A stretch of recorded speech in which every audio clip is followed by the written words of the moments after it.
आज मुल्क में बहुत कुछ बांटा जा रहा है,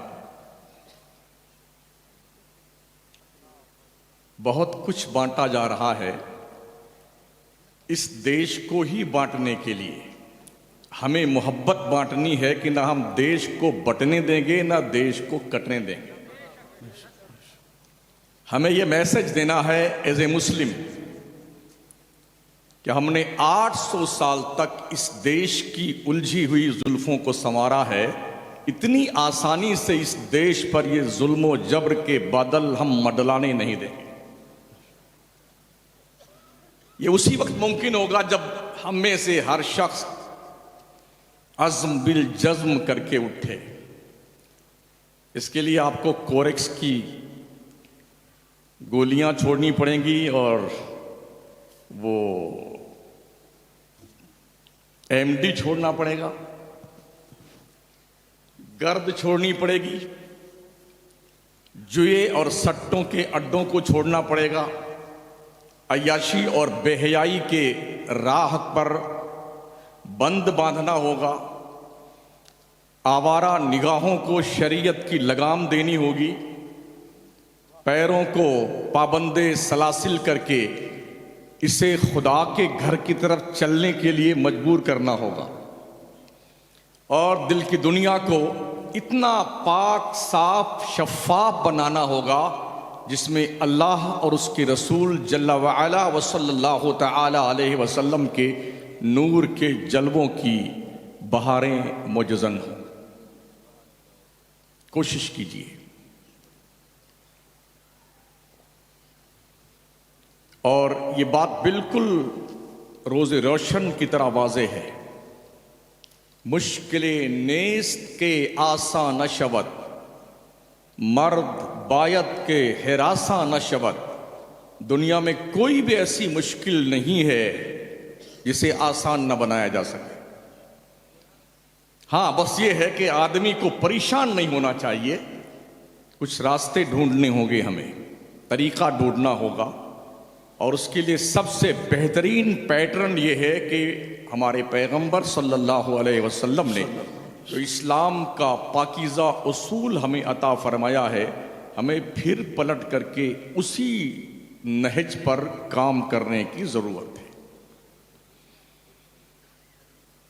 गुज़िश्ता 4 महीने पहले मेरी तकरीर भदोही में थी, हमारे कासिम भाई भी मौजूद थे वहाँ पर। हाँ जी, मैंने कहा भदोही के लोगों, करोड़ों और अरबों रुपए की कालीन बेचते हो पूरी दुनिया में, तुम्हारे इस शहर में एक भी कॉलेज नहीं, तुम्हें शर्म नहीं आती है? पूछिए कासिम साहब से। 12 बीघा जमीन दिया लोगों ने कॉलेज के लिए। तकबीर, नारे रिसालत, नारे रिसालत। माशाअल्लाह माशाअल्लाह। अफसोस ये है कि हम जिस सरजमीन पर इस वक्त हैं, जमीन भी है, कॉलेज भी है, काम नहीं हो रहा। वजह टांग खिंचाई। हम किसी को आगे नहीं जाने देंगे। ऐसा सत्यानाश कर रखा है लोगों ने। अब इससे बढ़कर के घटिया किरदार क्या होगा कि कमेटियों, अंजुमनों और तंजीमों की दुकानें लोग 1000 रुपये में किराए में ले लेते हैं और 4000 रुपये किराए कमाते हैं। उसके अलावा जानते नहीं जानते हैं लोग मेंबर इसलिए चुन के जाते हैं कि ये बताने के लिए मैं मेंबर हूं। ऐसे घसियारों से कुछ भला नहीं होने वाला है। अगर कुछ कर नहीं सकते हैं तो कुर्सी छोड़ के हट जाइए। ये कुर्सियां इसलिए नहीं होती, किसी के बाप की बपोती है। ये बदलती रही हैं और बदलती रहेंगी। तो हमें होश के नाखून लेने में, तकरीर करने के लिए नहीं खड़ा हुआ हूं। हम तो चिल्लाते रहते हैं पूरे मुल्क में, कश्मीर से कन्याकुमारी तक। 2 साल पहले रायपुर सिटी में 8 दिन के उर्स की तकरीब में जो झड़कार लगाई ना कायदे से, पिछले साल उन्होंने मुस्लिम बच्चियों के लिए गर्ल्स इंटर कॉलेज खोला। सुभान अल्लाह, सुभान अल्लाह। 32 गांव की एक कमेटी है, उन्होंने बाज़ाब्ता तौर पर कॉलेज खोलने का पूरा प्लान तैयार किया है और उसके मैनेजमेंट बॉडी में मुझे भी शामिल किया है। सुभान अल्लाह, सुभान अल्लाह, माशाअल्लाह। बोले हम आपकी तहरीक से बेदार हो रहे हैं, मगर अफसोस है कि जहां हम 30 साल से चिल्ला रहे हैं, यहां के लोग पता नहीं क्यों सो रहे हैं। अल्लाह, कुछ दिन के लिए जागते हैं, फिर सो जाते हैं, फिर जागते हैं, फिर सो जाते हैं। याद रखें, अपने काबा की हिफाजत हमें खुद करनी है।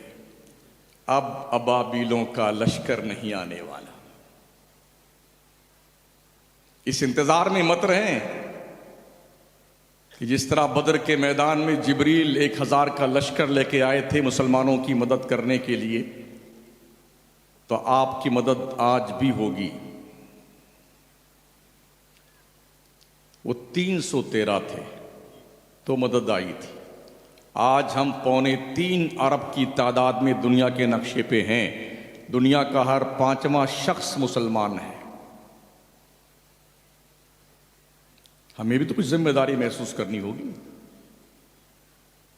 इसके लिए हमें अपने दिलों से कीने को पाक करना होगा, नफरतें ख़त्म करनी होगी, मोहब्बत आम करनी होगी, और जो आपके मातहत हैं उनके ताल्लुक से आपकी जिम्मेदारी क्या है उसे निभाना होगा। बेशक बेशक। ये सोच करके फैसले बदल दिए जाएं कि ये मेरा मौसी वाला है, ये काका वाला है, ये खाला वाला है, इसलिए हराम को हलाल कह देना और हलाल को हराम कह देना, ये फितरत छोड़नी होगी। अगर अल्लाह ने आपको किसी ओहदे और मनसब पे बिठाया है तो उस मनसब का लिहाज करते हुए आप 2 झगड़ा करने वालों में से दोनों को खुश नहीं कर सकते हैं जी। जो हक पर होगा उसके हक में आप फैसला करेंगे, तो जो नाहक पर होगा वो आपसे नाराज डेफिनेट होगा और ये झेलना होगा। हकदारों का हक दे दो। बेईमानी से इंसान पनपता नहीं है। 30 साल में हमने यही देखा। इस शहर में हमने जैसे 30 साल पहले करोड़पति देखा, आज वो किराए के मकान में रहते हैं। अल्लाह अकबर। और जिनको हमने किराए के मकान में देखा था, आज वो फॉर्च्यूनर में घूमते हैं। इसी का नाम दुनिया है। आखिरी बात, नशा किसी भी चीज का हो, एक दिन उतरता जरूर है। जी। चाहे कुर्सी का नशा हो, ओहदे का नशा हो, ताकत का नशा हो, जवानी का नशा हो, हुस्न का नशा हो, शराब का नशा हो, पैसे का नशा हो, एक दिन उतरता जरूर है। तो कम से कम खुद एहतसाबी करना सीखिए ताकि अल्लाह आपके लिए रास्ते पैदा करे। सुभान अल्लाह।